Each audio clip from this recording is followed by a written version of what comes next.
Hello बच्चों। तो आज की क्लास में हमें नया चैप्टर स्टार्ट करना है और नए चैप्टर का नाम है डिफरेंशिएशन।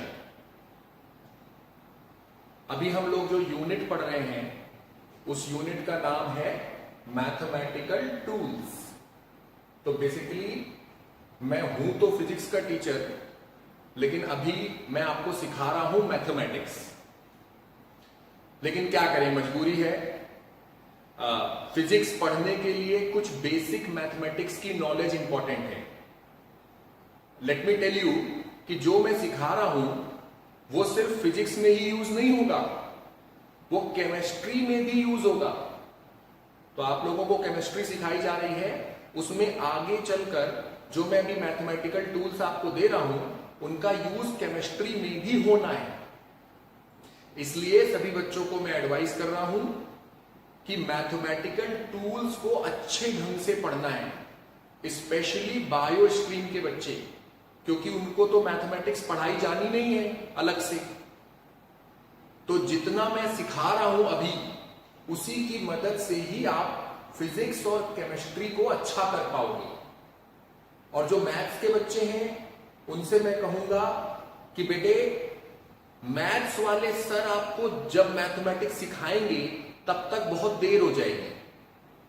फिजिक्स में हमें पहले दिन से मैथमेटिक्स चाहिए और मैथ वाले सर आपको सिखाएंगे 6 महीने 10 महीने के बाद। तो हम तब तक वेट नहीं कर सकते कि पहले आप मैथ्स पढ़ लो फिर फिजिक्स शुरू करेंगे। इसलिए मैंने पहले दिन कहा था कि जितनी मैथमेटिक्स फिजिक्स के लिए जरूरी है उतनी मैं एक बार आपको सिखा दे रहा हूं। तो अगर मेरी सिखाई हुई मैथमेटिक्स आप लोग अभी थोड़ी सी प्रैक्टिस कर लोगे, जितना मैं सिखा रहा हूं, तो आगे चल के आपको इसके बड़े फायदे मिलेंगे। ठीक है? तो पिछले वीडियो सेशन में मैंने आपको कुछ होमवर्क प्रॉब्लम्स दिए थे। मैं जल्दी जल्दी से सबसे पहले वो होमवर्क प्रॉब्लम सॉल्व कर रहा हूं। तो sine 270 degree, this was the first homework problem. इसकी वैल्यू फाइंड करनी है। तो सबसे पहले तो ये डिसाइड करेंगे कि ये पॉजिटिव आएगा या फिर नेगेटिव आएगा। कैसे डिसाइड करेंगे? उसके लिए हमारे पास है ASTC रूल। सभी बच्चों को अब तक अच्छे से समझ में आ गया होगा। बहुत सारे बच्चों ने मुझे कॉल किया है, अपने डाउट्स पूछे हैं। अगर किसी भी बच्चे को अभी भी कोई डाउट है, you can call me and you can ask your doubts. वैसे बहुत सारे बच्चों को ASTC रूल ठीक से समझ में आ गया है, उनको कोई डिफिकल्टी नहीं है। तो जल्दी से मैं ये होमवर्क प्रॉब्लम्स करूंगा, ज्यादा डिटेल में आज नहीं समझाऊंगा, क्योंकि बहुत डिटेल में पिछले वीडियो सेशंस में मैं कई बार समझा चुका हूं। ठीक है? तो अब थोड़ा सा जल्दी जल्दी करेंगे। सबसे पहले डिसाइड करना है कि ये पॉजिटिव आंसर आएगा कि नेगेटिव। तो उसके लिए देखना है कि ये जो 270 डिग्री है ये कौन से क्वाड्रेंट में है। तो एक्स एक्सिस से घूमना चालू करते हैं। एक्स एक्सिस पे एंगल 0 डिग्री, वाई एक्सिस पे पहुंचे एंगल हो गया 90 डिग्री, नेगेटिव एक्स एक्सिस पे पहुंचे एंगल हो गया 180 डिग्री, नेगेटिव वाई एक्सिस पे पहुंचे एंगल हो गया 270 डिग्री, और एक्स एक्सिस पे वापस पहुंच गए तो एंगल हो गया 360 डिग्री। तो ये जो 270 डिग्री है ये बाउंड्री में पड़ रहा है। कौन से क्वाड्रेंट्स की बाउंड्री में पड़ रहा है? Third quadrant and fourth quadrant. तो मतलब इसे हम थर्ड क्वाड्रेंट में भी मान सकते हैं, इसे हम फोर्थ क्वाड्रेंट में भी मान सकते हैं। अगर हम इसको थर्ड क्वाड्रेंट में माने तो थर्ड क्वाड्रेंट में tan और cot पॉजिटिव होते हैं, तो साइन की वैल्यू नेगेटिव आएगी। और अगर हम इसको फोर्थ क्वाड्रेंट में माने तो फोर्थ क्वाड्रेंट में cos और sec पॉजिटिव होते हैं, साइन की वैल्यू फोर्थ क्वाड्रेंट में भी नेगेटिव आएगी। तो अभी कोई फर्क नहीं पड़ता कि 270 डिग्री को आपने थर्ड क्वाड्रेंट में लिया या फोर्थ में। एक बात तो पक्की है कि इसकी वैल्यू नेगेटिव ही आनी है। अच्छा, मैंने आपसे कहा था ये जो नेगेटिव है लिखना नहीं है आपको, ये लिखना नहीं है, ये मन में सोचना है कि ये नेगेटिव आएगा। ठीक है? इसको लिखना नहीं है। ओके? ये आपको अपने मन में सोचना है कि हाँ नेगेटिव आएगा। ठीक है? अच्छा, अब सॉल्व करते हैं। तो साइन 270 डिग्री को 180 डिग्री प्लस 90 डिग्री लिख सकते हैं। सामने 180 है तो ट्रिग्नोमेट्रिक रेशियो चेंज नहीं होगा, तो साइन का साइन ही रह गया, 180 ड्रॉप किया, साइन 90 और नेगेटिव आंसर आना था तो नेगेटिव साइन अप्लाई कर दिया एंड साइन 90 की वैल्यू होती है 1, तो द आंसर इज -1। सही किया होगा और क्या। Method 2, sine 270 degree, negative answer आने जा रहा है तो इसको हम साइन 360 डिग्री माइनस 90 डिग्री लिख लें। अच्छा 360 माइनस, तो 360 में से माइनस करेंगे यानी हम फोर्थ क्वाड्रेंट में जा रहे हैं। 360 माइनस है तो फोर्थ क्वाड्रेंट में जा रहे हैं। फोर्थ क्वाड्रेंट के लिए साइन की वैल्यू नेगेटिव है, 360 सामने है तो ट्रिग्नोमेट्रिक रेशियो चेंज नहीं होगा। 360 को ड्रॉप किया, 90 रह गया और साइन 90 की वैल्यू है 1, बाहर एक माइनस है तो आंसर इज -1।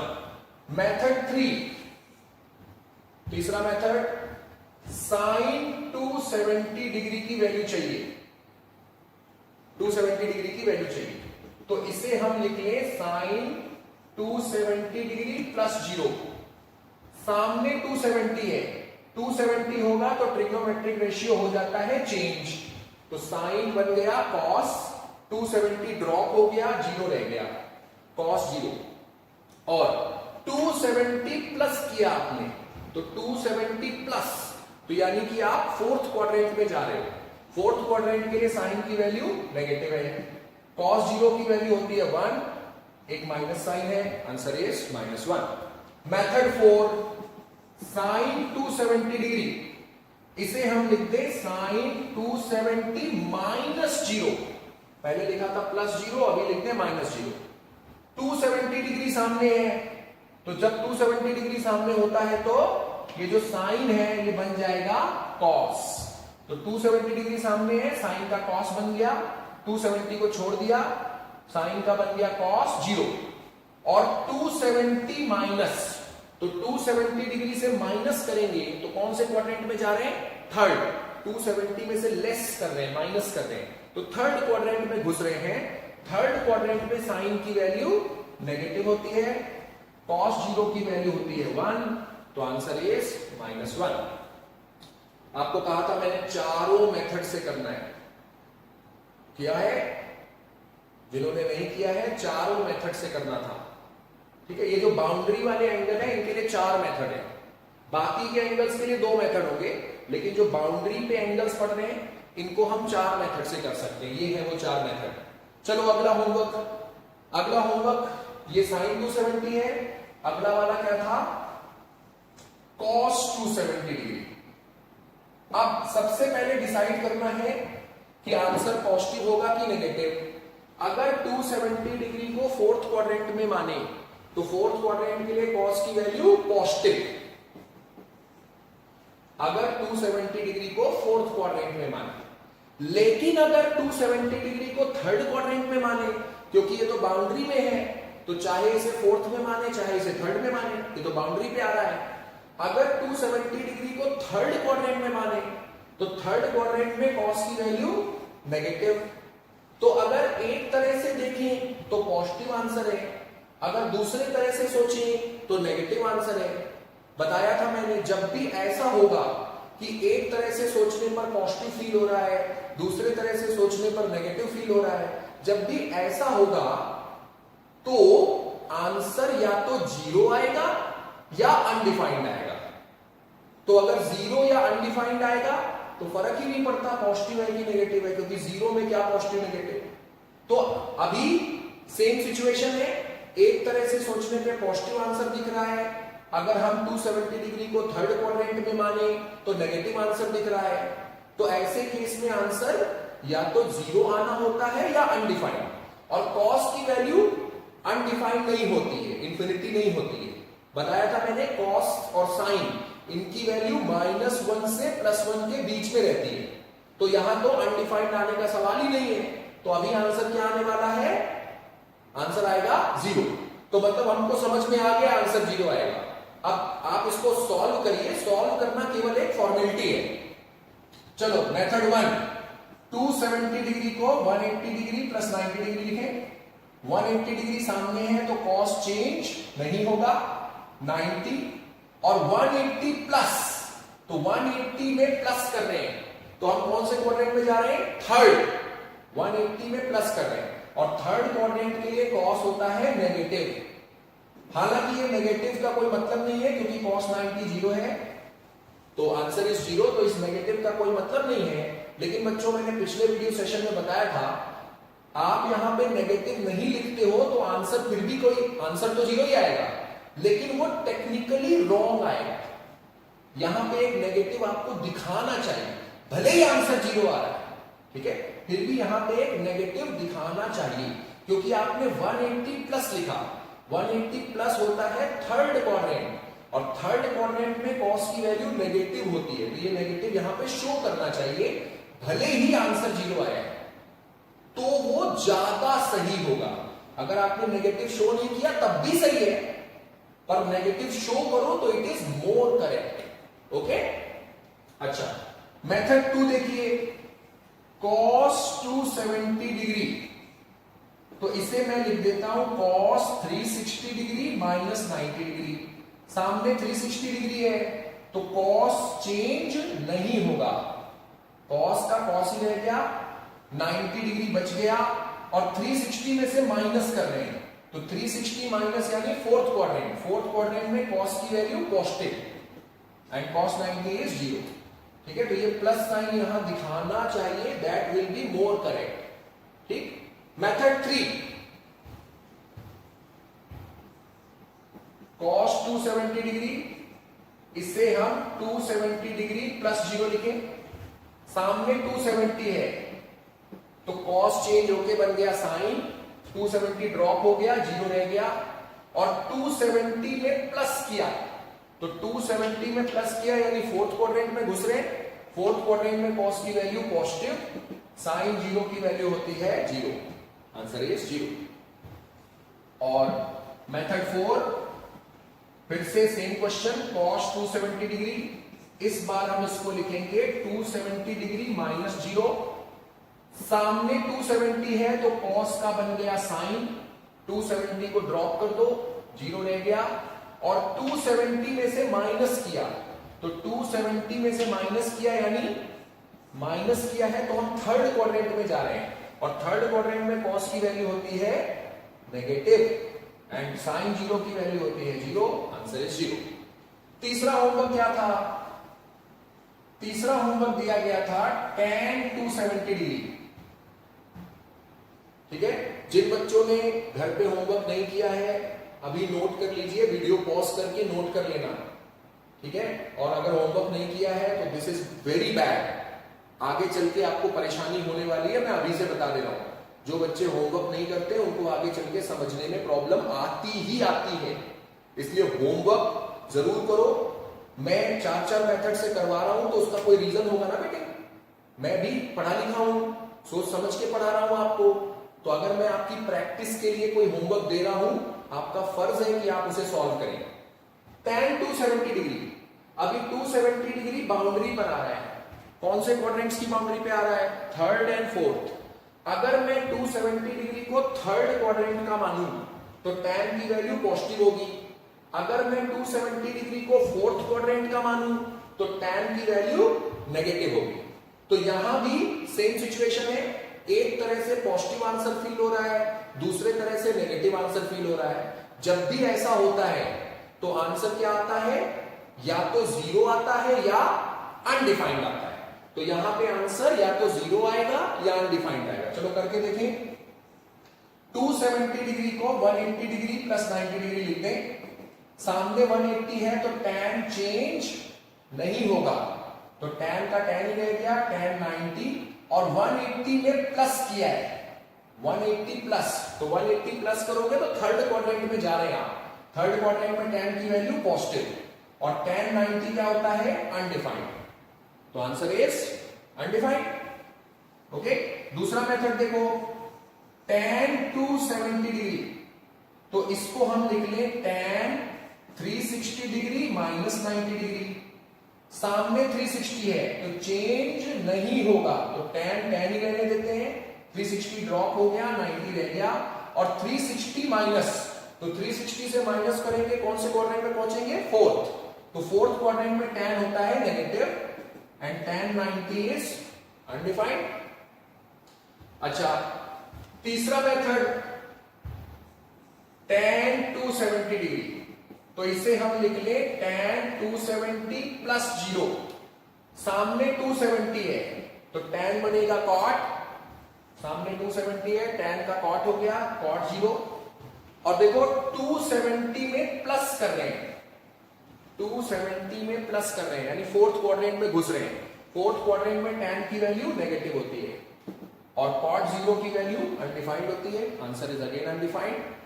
एंड आखिरी मेथड, ये जो tan 270 डिग्री है इसे आप लिख सकते हैं tan 270 डिग्री माइनस 0 डिग्री, 270 सामने है तो tan बन गया cot, 270 को ड्रॉप किया 0 रह गया, और 270 में से माइनस करेंगे तो थर्ड क्वाड्रेंट में पहुंचेंगे, थर्ड क्वाड्रेंट में tan की वैल्यू नेगेटिव है, cot 0 होता है अनडिफाइंड।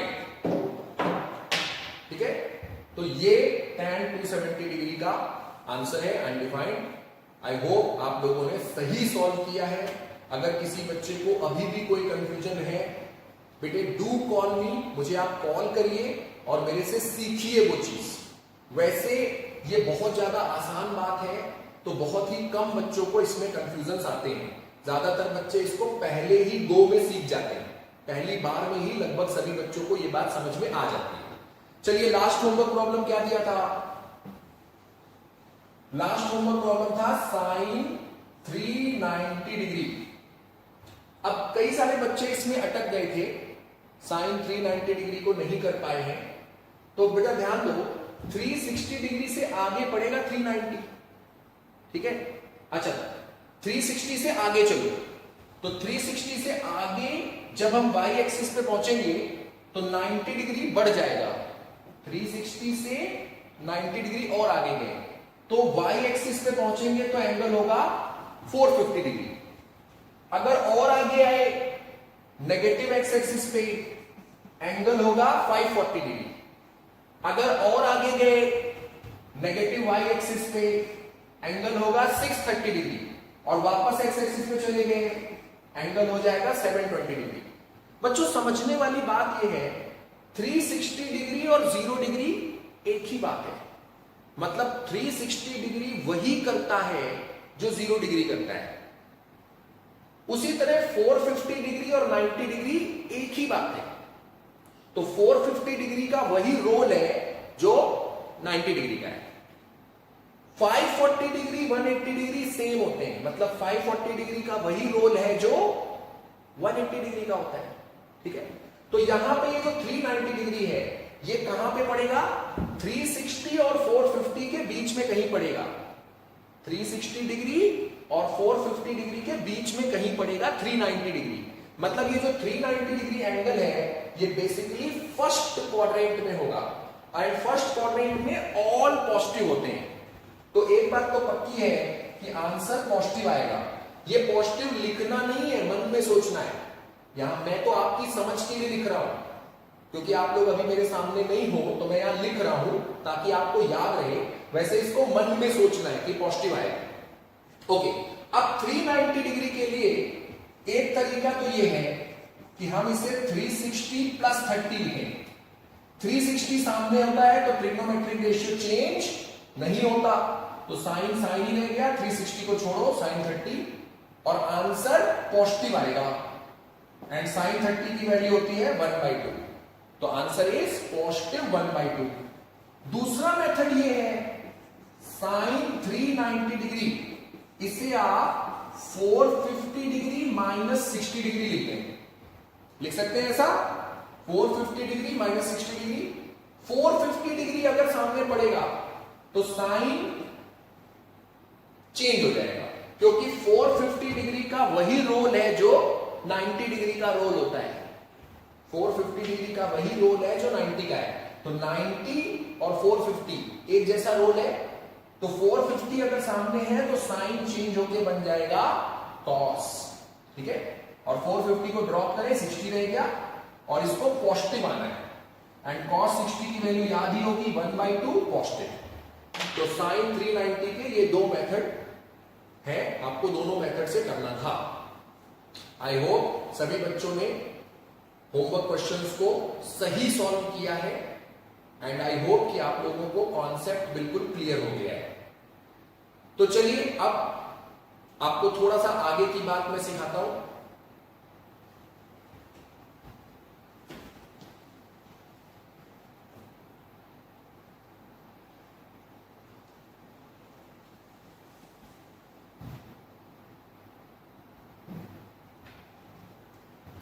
ऑलराइट, तो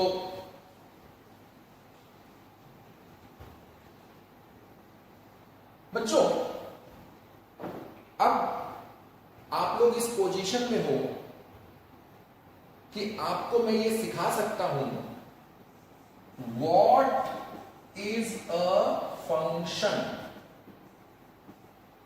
फंक्शन किसे कहते हैं? जब से मैं ट्रिग्नोमेट्री पढ़ा रहा हूं मैंने बहुत बार ये टर्म यूज किया है, फंक्शन।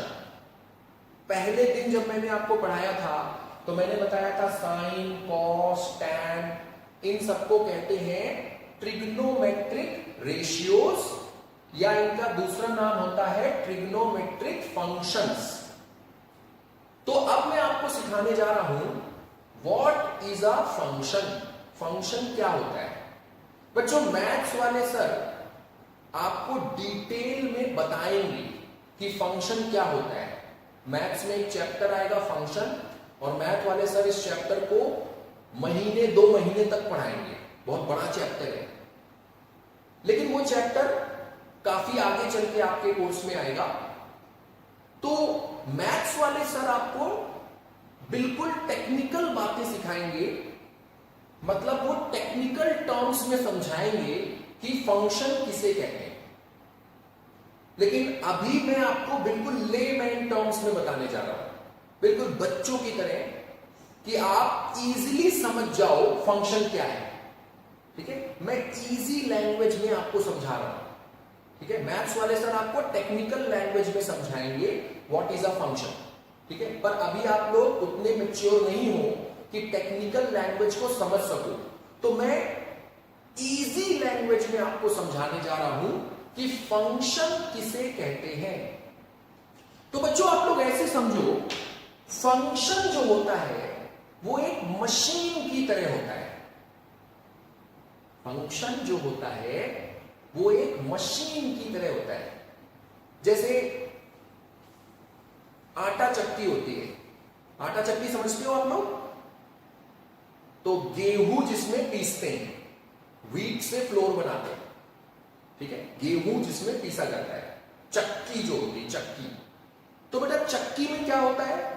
हम गेहूं डालते हैं और आटा बन के बाहर आता है।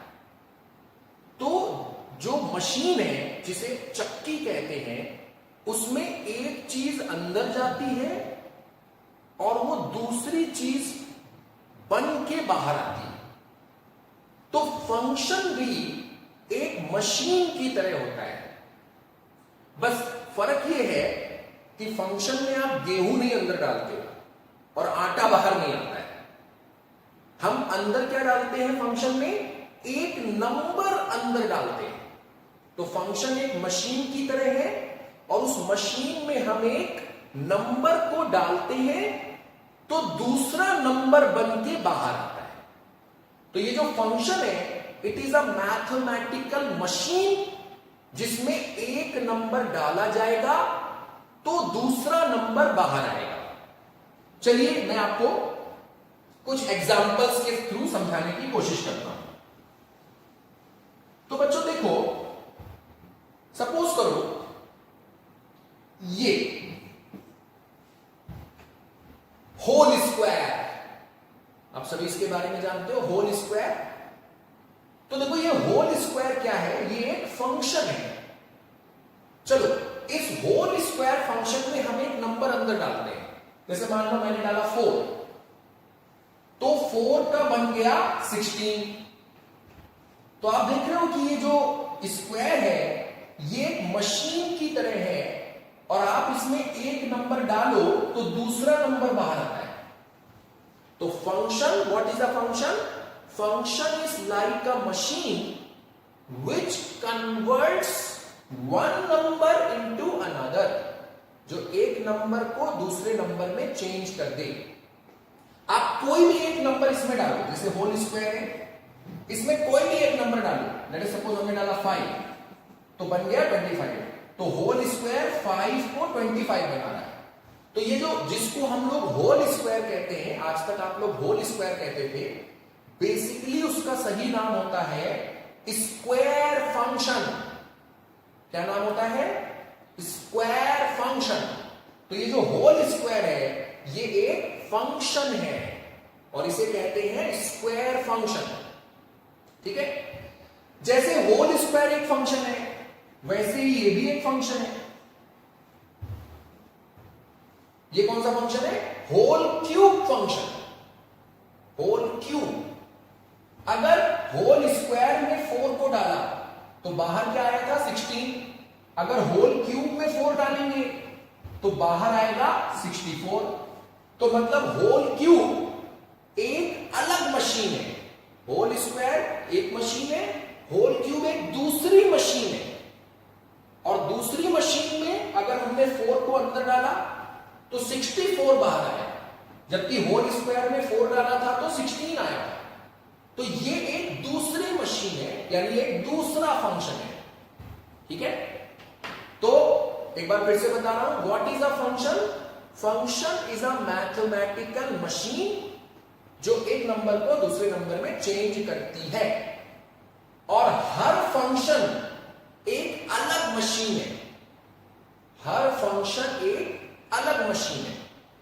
अब मैथ्स में जब पढ़ाया जाएगा तो मैथ्स वाले सर आपको ऐसे नहीं बताएंगे जैसे मैं बता रहा हूं कि फंक्शन एक मशीन होता है। मैथ्स वाले सर ऐसे नहीं बताएंगे। ठीक है, और एग्जाम में आए तो ये लिखना भी नहीं है। एग्जाम में क्वेश्चन आया व्हाट इज अ फंक्शन, आपने लिख दिया फंक्शन इज अ मशीन। मैं आपको सिखा रहा हूं बेटे, आप लोग अभी बहुत छोटे हो तो मैं टेक्निकल बातें नहीं कर रहा हूं, मैं बिल्कुल इजी तरह से आपको समझाने की कोशिश कर रहा हूं।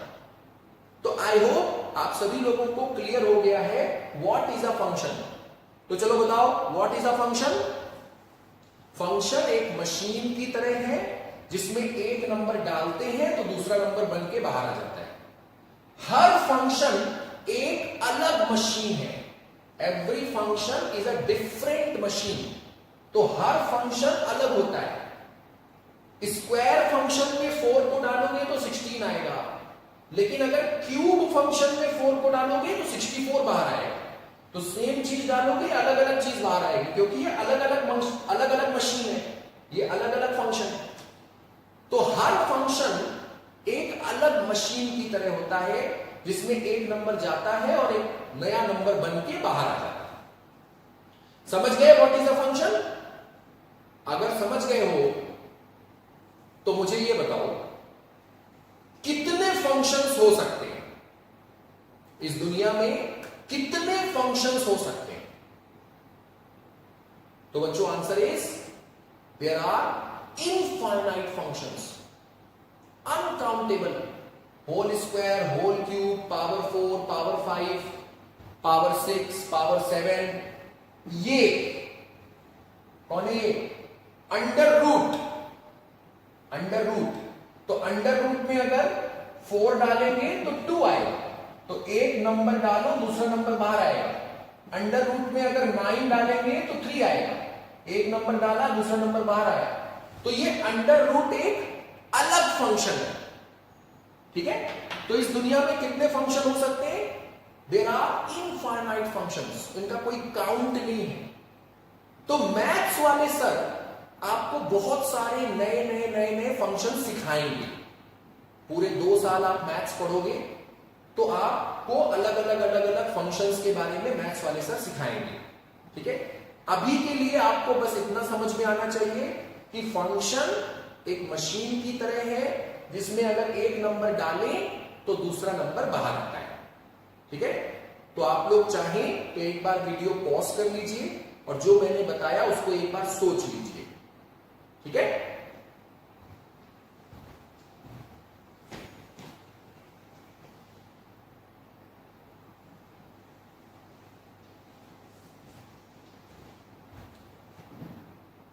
ऑलराइट बच्चों, तो इस दुनिया दुनिया में कितने फंक्शंस हैं?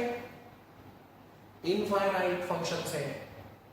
तो ये जो है साइन, कॉस, टैन, कॉट, सेक, कोसेक, इन 6 फंक्शंस को कहा जाता है ट्रिग्नोमेट्रिक फंक्शंस। इनफाइनाइट है, उनमें से ये जो 6 फंक्शंस हैं, इन 6 फंक्शंस को कहा जाता है ट्रिग्नोमेट्रिक फंक्शंस। ठीक है, तो ये जो 6 फंक्शंस हैं, ये ट्रिग्नोमेट्रिक फंक्शंस हैं। ओके, फंक्शंस मतलब मशीन्स हैं। तो ये अलग अलग मशीन्स हैं। इसमें आप एक नंबर डालो, दूसरा नंबर बाहर आएगा। देखो, साइन 30 डिग्री, तो ये साइन एक मशीन है, उसमें मैंने 30 डिग्री डाला, तो बाहर क्या आएगा? 1/2। कॉस एक दूसरा फंक्शन है, दूसरा फंक्शन मतलब दूसरी मशीन है, उसमें अगर आप 30 डिग्री डालो तो बाहर आएगा √3/2। टैन एक अलग मशीन है, एक अलग फंक्शन है, इसमें अगर 30 डिग्री डालें तो बाहर आएगा 1/√3। ऐसे ही कॉट भी एक फंक्शन है, सेक भी एक फंक्शन है, कोसेक भी एक फंक्शन है। और ये जो 6 हैं, इन 6 को कहा जाता है ट्रिग्नोमेट्रिक फंक्शंस। क्योंकि ये ट्रिग्नोमेट्री पढ़ते समय आते हैं, इसलिए इन्हें ट्रिग्नोमेट्रिक फंक्शंस कहते हैं। और अभी बताया मैंने what is a function. Function एक मशीन है जिसमें एक नंबर डालोगे तो दूसरा नंबर बाहर, एक नंबर अंदर डालेंगे तो दूसरा नंबर बाहर आएगा। ठीक है, तो ये जो 6 फंक्शंस हैं, ये कौन से फंक्शंस हैं? ट्रिग्नोमेट्रिक फंक्शंस हैं ये 6। These are called trigonometric functions.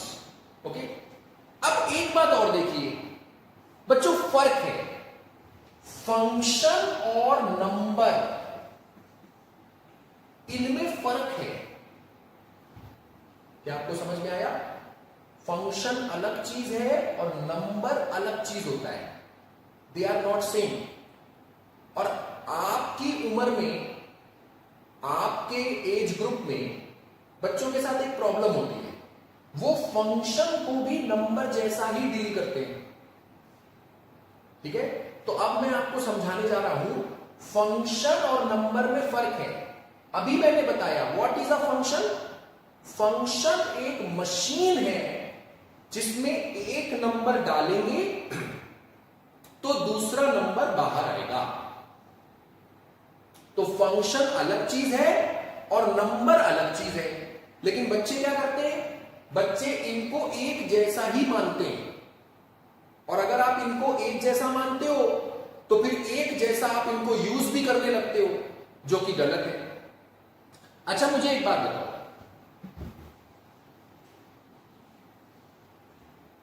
अगर लिखा है tan थीटा इक्वल टू 1, तो बताओ बेटे what is the value of theta? What is the value of theta? क्या ऐसा लिख सकते हैं थीटा इक्वल टू 1/tan? सोचो, मैं तुम्हें 2 मिनट दे रहा हूं, क्या ये लिख सकते हैं थीटा इक्वल टू 1/tan? सोचो, tan theta equal to 1, theta equal to 1/tan लिख सकते हैं क्या?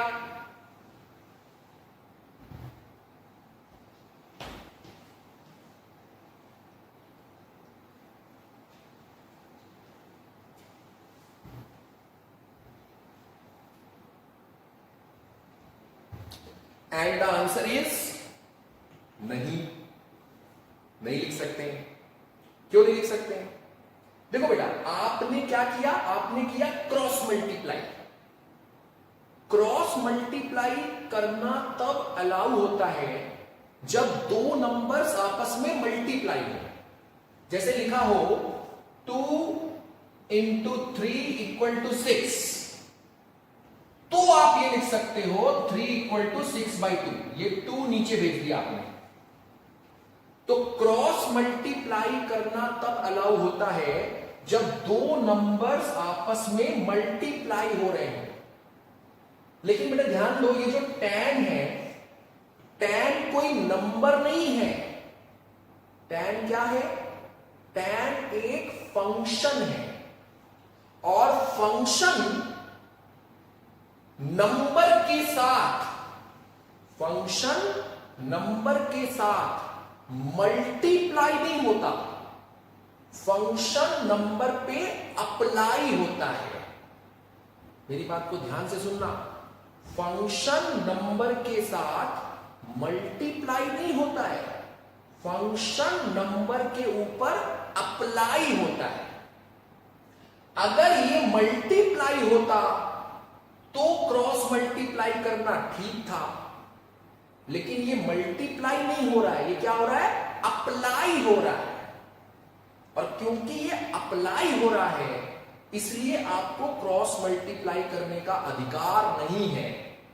तो दिस इज रॉन्ग, आप ऐसा नहीं कर सकते। ठीक है, तो अगर tan थीटा इक्वल टू 1 है तो आप ये नहीं लिख सकते थीटा इक्वल टू 1/tan। ठीक है, तो बच्चों फंक्शन का बिहेवियर अलग है और नंबर्स का बिहेवियर अलग होता है।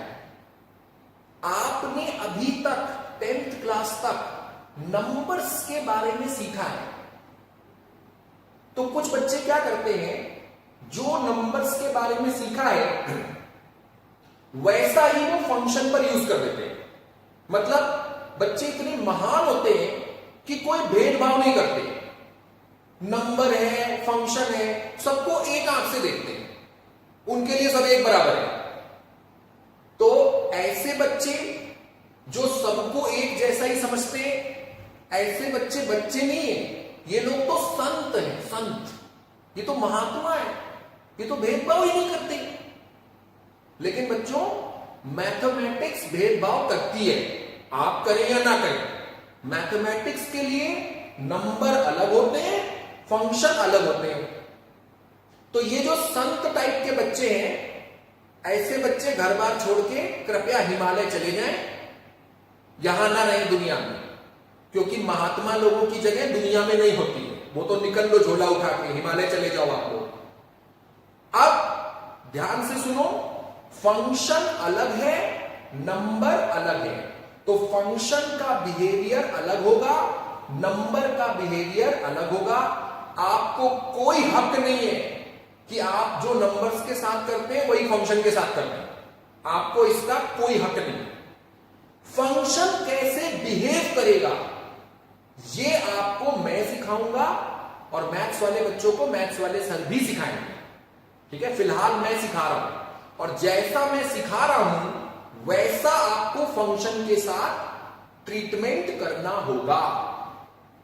कृपया फंक्शन को नंबर जैसा डील ना करें, कृपया ऐसा ना करें। फंक्शन और नंबर को एक बराबर ना माने, ये अलग है, इनका बिहेवियर भी अलग है। तो नंबर्स में क्रॉस मल्टीप्लाई होता है पर फंक्शन में क्रॉस मल्टीप्लाई नहीं होगा। क्यों नहीं होगा? क्योंकि फंक्शन अलग चीज है, नंबर अलग चीज है। नंबर का अलग बिहेवियर है, फंक्शन का अलग बिहेवियर है।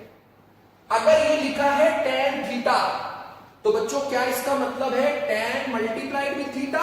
नो, इसका मतलब है tan is applied on theta. ठीक है, अच्छा ये जो बातें मैं बता रहा हूं ये कॉपी पे लिखने वाली बातें नहीं है, ये समझने वाली और याद रखने वाली बातें हैं। इनको कॉपी पे लिखने का कोई मतलब नहीं है, ये आपको जस्ट समझना है और याद रखना है। आगे जब हम पढ़ेंगे तो पढ़ते समय ये सब बातें इस्तेमाल होंगी, इन सब का यूज होगा जब हम पढ़ाई करेंगे। ठीक है, तो ये देखो, मान लो ये लिखा है tan थीटा, तो tan theta does not mean tan multiplied with theta, tan multiplied with theta.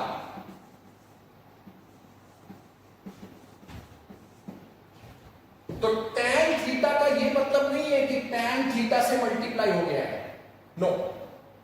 क्या मतलब है इसका? tan थीटा पर अप्लाई हो गया है, तो इट मीन्स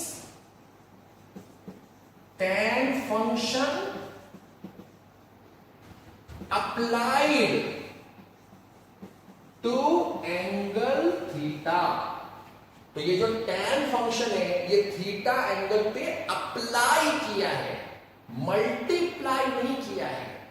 अप्लाई किया है, फंक्शन मल्टीप्लाई नहीं होता, फंक्शन अप्लाई होता है, ठीक है। और क्योंकि मल्टीप्लाई नहीं होता तो फिर आप क्रॉस मल्टीप्लाई भी नहीं कर सकते। ओके, जो बात मैंने बताई है, आप चाहे तो वीडियो पॉज करके 2 मिनट इसको ध्यान से सोचें और दिमाग में रखें।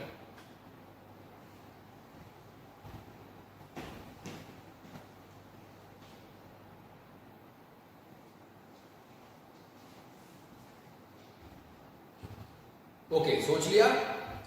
तो अगर tan थीटा लिखा है तो इसका ये मतलब नहीं है कि tan is multiplied with theta. It means tan function is applied to angle theta. tan theta पे अप्लाई हो रहा है, मल्टीप्लाई नहीं हो रहा है, ठीक है। अच्छा, अगर ये लिखा हो tan theta equal to tan 45 degree,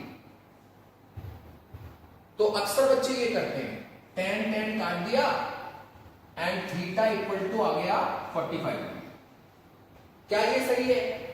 आपने ये tan काट दिया, क्या ये सही है? नो। काटने का मतलब है बेसिकली आपने tan को डिवाइड कर दिया नीचे, इधर वाला tan उधर नीचे डिवाइड हो गया। काटने का मतलब है बेसिकली आप क्रॉस मल्टीप्लाई कर रहे हो। और फिर से वही बात है, क्रॉस मल्टीप्लाई तो तभी कर सकते हैं जब मल्टीप्लाई हो। यहां तो मल्टीप्लाई ही नहीं है, तो क्रॉस मल्टीप्लाई कैसे होगा? ठीक है, जब यहां पे मल्टीप्लाई ही नहीं हो रहा है तो फिर यहां पे क्रॉस मल्टीप्लाई कैसे होगा? ओके, ठीक है। तो ये जो काट दिया है बच्चों, ये टेक्निकली रॉन्ग है। हालांकि बहुत सारे बच्चे ऐसा करते हैं और टीचर्स लोग इसको माइंड नहीं करते हैं, लेकिन इसको काटना गलत है। एक बार फिर से समझो, गलत क्यों है? क्योंकि काटने का मतलब है आपने ये वाला tan डिवाइड किया है नीचे, यानी क्रॉस मल्टीप्लाई किया है। और क्रॉस मल्टीप्लाई तभी जस्टिफाइड है जब मल्टीप्लाई हो, दो नंबर्स मल्टीप्लाई हो। और यहां पे tan और थीटा मल्टीप्लाई नहीं है, tan थीटा पे अप्लाई है। ओके, तो ये काटना सही नहीं है। सही तरीका क्या है? अगर कभी ऐसी सिचुएशन आती है तो ये रॉन्ग है, ऐसे काटना नहीं है आंसर, लेकिन सही। लेकिन इस तरह से काट के दिखाना जस्टिफाइड नहीं। सही वे क्या है? अगर कभी ये दिखता है tan theta equal to tan 45, तो आप एक नीचे लाइन लिखोगे, removing tan from both sides. तो दोनों साइड्स पे से tan रिमूव कर दिया, क्योंकि फंक्शन मल्टीप्लाई नहीं होता जिसको काट दे हम। डिवाइड, काटने का मतलब डिवाइड कर दें, तो मल्टीप्लाई नहीं होता जिसे डिवाइड कर दें। फंक्शन क्या होता है? अप्लाई। तो फंक्शन अप्लाई और रिमूव होता है। अप्लाई किया है तो रिमूव करेंगे, तो removing tan from both sides, तो दोनों तरफ से tan रिमूव हुआ, थीटा इक्वल टू 45 डिग्री। तो आंसर सही है, लेकिन ये प्रोसीजर रॉन्ग है। और इसमें क्या गलती है? गलती ये है कि आपने फंक्शन को नंबर जैसा डील कर दिया है। और मैं कितनी देर से बता रहा हूं, फंक्शन अलग बिहेव करता है, नंबर्स अलग बिहेव करते हैं। तो फंक्शन को नंबर जैसा डील नहीं करना है। अगर ये tan कोई नंबर होता, अगर ऐसा होता कुछ, a theta equal to a 45 degree, मान लो ये होता, तो ये a एक नंबर है, a into theta it is equal to a into 45 degree. तो ये जो a है वो एक नंबर है, तो यहां पे काट दिया जाता, क्योंकि ये दोनों आपस में मल्टीप्लाई है, नंबर से नंबर मल्टीप्लाई। लेकिन यहां पे tan से थीटा मल्टीप्लाई नहीं है, क्या है? tan is applied to angle theta. और क्योंकि ये मल्टीप्लाई नहीं है, तो आप इसे क्रॉस मल्टीप्लाई नहीं कर सकते। क्रॉस मल्टीप्लाई मतलब डिवाइड, तो इधर वाले tan को उधर नीचे डिवाइड नहीं कर सकते, और डिवाइड नहीं कर सकते मतलब ये काटना अलाउड नहीं है। ठीक है, करेंगे कैसे? अगर ये लिखा है तो एक लाइन आपको लिखनी है, removing tan from both sides, दोनों तरफ से tan रिमूव किया, tan और tan हटा तो थीटा इक्वल टू 45 आ गया। वैसे ज्यादातर हम लोग जब जल्दी जल्दी क्वेश्चंस करते हैं तो ये सेंटेंस नहीं लिखते हैं, अंडरस्टूड होता है, अंडरस्टूड होता है, लेकिन ये काट के नहीं दिखाना है। अच्छा अब ये बताओ, मान लो कभी ये लिखा हो थीटा इक्वल टू 45 लिखा हो, तो क्या मैं ये लिख सकता हूं tan theta equal to tan 45? क्या ये सही है? हाँ सही है, सही है। लेकिन आप ये मत समझना कि मैंने दोनों तरफ tan मल्टीप्लाई कर दिया, मल्टीप्लाई नहीं किया, अप्लाई किया। तो यहां पे एक सेंटेंस लिखना चाहिए, applying tan to both sides, दोनों साइड्स पे हमने tan फंक्शन अप्लाई किया। तो मैं आपको ये सिखाने की कोशिश कर रहा हूं कि फंक्शन अलग बिहेव करता है, नंबर अलग बिहेव करता है। और ज्यादातर बच्चों के साथ प्रॉब्लम ये है कि वो फंक्शन को नंबर जैसा ही ट्रीट करते रहते हैं, इसकी वजह से बहुत सारी गलतियां होती हैं। बहुत सारे क्वेश्चंस में बच्चों से ये गलती होती है कि वो फंक्शन को नंबर जैसा ही ट्रीट कर देते हैं। तो आज जो मैं ये बातें बता रहा हूं, इसमें कॉपी पे लिखने वाली बातें कम हैं, लेकिन दिमाग में रखने वाली बातें बहुत सारी हैं। आप लोग चाहें तो इस वीडियो सेशन को बार बार रिपीट, आप ये जो वीडियो है इसे मल्टीपल टाइम्स रिपीट करके देखिए, क्योंकि बच्चों जो बातें मैं बता रहा हूं फंक्शन के बारे में, ये बहुत काम आने वाली है। और सिर्फ फिजिक्स में नहीं काम आएंगी, फिजिक्स में तो आएंगी ही, केमिस्ट्री में भी काम आएंगी, मैथमेटिक्स में भी काम आएंगी, बायोलॉजी में उतना ज्यादा काम नहीं आएंगी, क्योंकि बायोलॉजी में बहुत ज्यादा कैलकुलेशन नहीं होते, वहां भी थोड़े होते हैं, बहुत ज्यादा नहीं होते। ठीक है, तो फंक्शन और नंबर में फर्क आपको समझना है। ठीक है, तो इसको काट नहीं सकते क्योंकि ये दोनों मल्टीप्लाई नहीं हो रहे। अगर थीटा इक्वल टू 45 डिग्री लिखा है तो tan theta equal to tan 45 degree लिख सकते हैं, लेकिन उसका ये मतलब नहीं है कि दोनों तरफ tan मल्टीप्लाई हो गया। उसका क्या मतलब है? दोनों तरफ tan अप्लाई हुआ है, अप्लाई, मल्टीप्लाई नहीं, अप्लाई हुआ है। तो फंक्शन अप्लाई होता है और रिमूव होता है। ठीक है, तो जो बात मैंने बताई एक बार उसको सोच लो, दिमाग में रख लो। अगर आपको कोई जरूरी बात लगे तो आप अपनी कॉपी पे नोट भी कर सकते हो। मैं अपनी तरफ से कुछ नहीं नोट करा रहा हूं, आपको लगे कि आपके लिए ये बात फ्यूचर में जरूरी हो सकती है तो आप उसे अपनी कॉपी पे नोट भी कर सकते हो, दैट्स अप टू यू। ठीक है, कॉपी पे लिखो या ना लिखो, दिमाग में स्टोर रहना चाहिए जो बातें मैं सिखा रहा हूं। ठीक है, चलो 1 मिनट दे रहा हूं।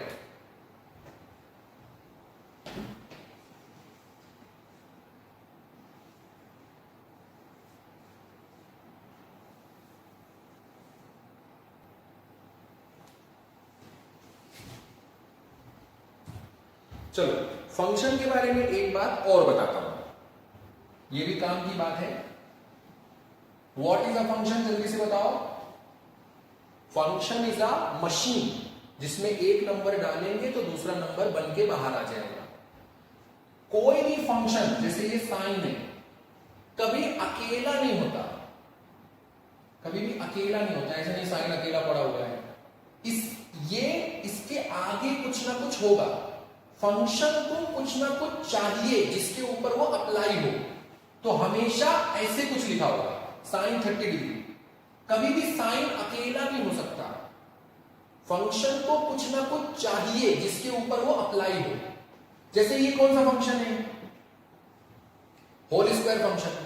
लेकिन जरा ध्यान दो, अभी ये नॉनसेंस है क्योंकि ये किसी पे अप्लाई नहीं हो रहा। अगर ऐसा लिखा होता तो ये सेंसिबल बात होती। होल स्क्वायर, और किसका होल स्क्वायर? 4 का। तो 4 के ऊपर इस होल स्क्वायर फंक्शन को अप्लाई किया है। तो जब तक फंक्शन किसी पे अप्लाई नहीं हो रहा तब तक वो नॉनसेंस है। तो जैसे ये देखो, इसका कोई मतलब नहीं, इसका मीनिंग है लेकिन दिस इज मीनिंगलेस। वैसे ही अंडर रूट खाली पड़ा, दिस इज मीनिंगलेस। अगर ऐसा लिखा हो, नाउ दिस इज सेंसिबल। तो फंक्शन कभी अकेला नहीं होता, वो हमेशा किसी पर अप्लाई हो रहा होता है। तो इसलिए जैसे ये साइन है कभी भी अकेला नहीं आएगा, किसी पे अप्लाई होना चाहिए। तो sine 30 degree, sine 60 degree, sine theta, sine X, कोई ना कोई होना चाहिए जिसके ऊपर फंक्शन अप्लाई हो रहा है। ठीक है, तो कभी भी फंक्शन अकेला नहीं रहेगा, हमेशा किसी ना किसी पे अप्लाई होगा। अकेला फंक्शन जो किसी पे अप्लाई नहीं हो रहा, it is nonsense, it is useless. ठीक है, तो चलो ये बताओ, अगर लिखा है tan थीटा इक्वल टू 1, तो क्या हम लिख सकते हैं थीटा इक्वल टू 1/tan? क्या ऐसा लिख सकते हैं? Answer is no. क्यों नहीं लिख सकते? अब मैं दो रीजन बता रहा हूं। रीजन नंबर 1, पहले तो ये जो tan है ये कोई नंबर नहीं है, ये क्या है? फंक्शन। अगर ये नंबर होता तो ये थीटा से मल्टीप्लाई होता, और अगर मल्टीप्लाई होता तो क्रॉस मल्टीप्लाई करना अलाउ होता। पर ये tan कोई नंबर तो है नहीं, ये है फंक्शन, और फंक्शन मल्टीप्लाई नहीं होता। क्योंकि मल्टीप्लाई नहीं होता इसलिए क्रॉस मल्टीप्लाई करना रॉन्ग है। अब दूसरा रीजन सुनो, ये क्यों रॉन्ग है। देखो ये जो tan है अकेला है, और अभी मैंने बताया अकेला फंक्शन होता है नॉनसेंस। तो ये जो आपने लिखा है दिस इज नॉनसेंस। ये क्या लिख दिया है? This is nonsense. अकेला फंक्शन नॉनसेंस होता है, तो this term is simply nonsense, it is useless term. तो ये करना, tan को नीचे भेज देना इज नॉट अलाउड, क्योंकि अगर आपने tan को क्रॉस मल्टीप्लाई किया तो आपने एक नॉनसेंस आंसर दिया है। ठीक है, और वैसे भी क्रॉस मल्टीप्लाई नहीं कर सकते, क्योंकि क्रॉस मल्टीप्लाई तो तभी करेंगे जब मल्टीप्लाई हो। यहां तो मल्टीप्लाई ही नहीं हो रहा है, यहां पे क्या हो रहा है? अप्लाई हो रहा है। ठीक है, ओके। अच्छा, अब एक नई चीज सिखाता हूं। ठीक है, ये आज की क्लास का लास्ट चीज सीखने जा रहे हैं। तो आज की क्लास में मैंने आपको ढेर सारी इंफॉर्मेशन दी है फंक्शन के बारे में।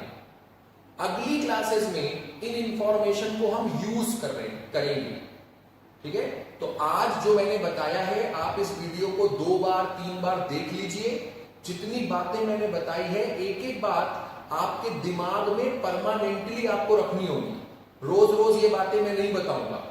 ठीक है, तो आज मैंने बता दिया है, अब आप लोगों को अपने दिमाग में ये सारी बातें रखनी है। Got it? अच्छा, अभी बोलो साइन थीटा इक्वल टू 1 है, 1/2 है। What is theta? Answer is 30 degree. अगर साइन थीटा इक्वल टू 1/√2 है, what is theta? Answer is 45 degree. अगर sine theta it is equal to √3/2 है, तो व्हाट इज थीटा? 60 डिग्री। लेकिन अगर कभी ऐसा आ जाए साइन थीटा इक्वल टू 1/3 आ गया, अब देखो 1/2 साइन 30 डिग्री की वैल्यू होती है, ऐसा आपने याद किया है। 1/√2 साइन 45 डिग्री की वैल्यू होती है, आपने याद किया है। क्योंकि आपने याद किया है इसलिए आप आंसर दे पाए थे कि थीटा इज 45 डिग्री। अगर आपने ये 1/√2 याद ना किया होता, साइन 45 डिग्री 1/√2 होता है, ऐसा आपने याद ना किया होता तो आप ये आंसर नहीं दे पाते। लेकिन बेटा कोई जरूरी तो नहीं है कि वही वैल्यूज हमको मिले जो हमने याद किया है। कई बार ऐसा भी होता है साइन थीटा इक्वल टू 1/3। अब ये तो आपने याद ही नहीं किया कि 1/3 कौन से एंगल पे आता है। तो जब भी कभी ऐसा हो कि कोई अनजान नंबर हो, मतलब जिसे हमने याद नहीं किया है, जो हमारी टेबल में नहीं था, उस केस में हम आंसर को ऐसे देते हैं, व्हाट इज थीटा? तो ये जो साइन है इसको दूसरी तरफ शिफ्ट कर देते हैं, इक्वल टू के दूसरी तरफ ले जाते हैं, और इक्वल टू के दूसरी तरफ लेते हैं तो साइन -1, इसको पढ़ा जाता है साइन इनवर्स। क्या पढ़ते हैं? Sine inverse 1/3। तो अगर राइट हैंड साइड पर कोई ऐसी वैल्यू है जो आपने याद नहीं की है, आपके उस टेबल में नहीं थी, तो इस तरह से आंसर देते हैं। साइन उधर गया, साइन इनवर्स हो गया। अगर ऐसे लिखा हो साइन थीटा 1/4, तो थीटा को लिख देंगे साइन इनवर्स 1/4। अगर लिखा हो कॉस थीटा इज 1/3, तो थीटा को लिख देंगे कॉस इनवर्स 1/3। तो अगर कोई ऐसी वैल्यू है जो आपने याद नहीं की है, तो इसको उधर भेज के साइन इनवर्स, कॉस को उधर भेज के कॉस इनवर्स करके आंसर दे दिया जाएगा। आज का वीडियो सेशन बस यहीं पे खत्म हो रहा है।